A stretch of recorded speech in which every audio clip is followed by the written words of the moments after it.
Hello and welcome to the Tomcast. I'm Tom, President and Dictator for Life of 515comics.com. Quick update on the Volume 3 cover progress. I'll go ahead and put up a picture of what I've got done so far. I got a design put together, I got some flat colors on it, just need to start working on the background, some of the effects, and a bunch of shading, because it's like one of the only time I use a lot of shading is when I'm doing these book covers. I'm happy with it so far. I will give you another update when it's actually like done and looks cool, because right now it just looks a little weird.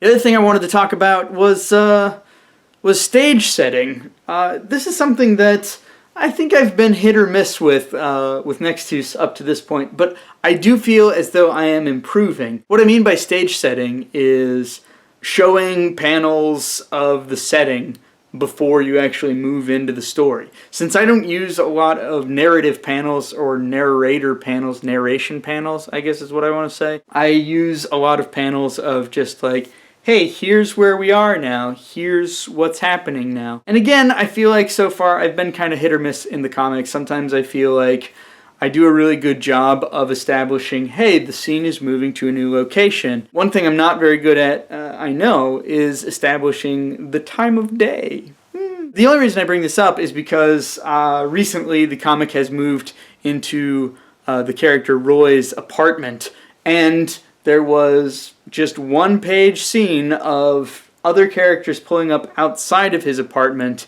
kind of establishing where we're going to be, and also you get to see the sky and see that it's really dark out. Hooray! You still know that it's either late at night or early in the morning, so that's good. And also, I've just had a lot of fun designing and laying out Roy's apartment.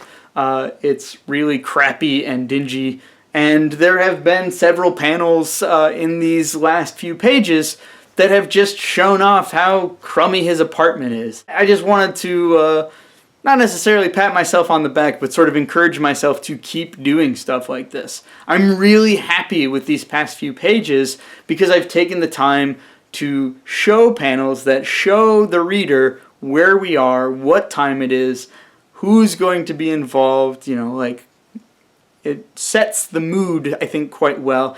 And I actually did a little bit of floor planning for Roy's apartment so that it's kind of a real place. That's something that I've been doing more and more when the setting is set in one location. I'm taking the time to actually like map it out. Okay, where is stuff? What is that stuff?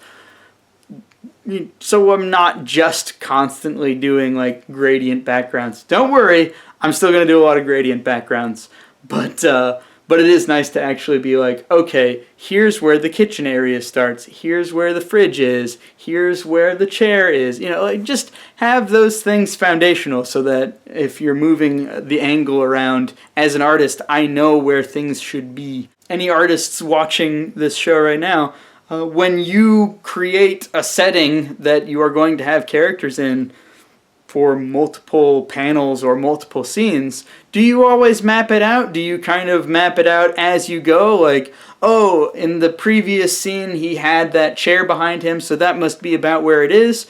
Or do you lay that all out ahead of time? I'm interested to know how you do it. Or do you do some other way that I haven't thought of? Maybe. Thanks as always for watching. I hope that you guys have a great weekend, and I will see you next time.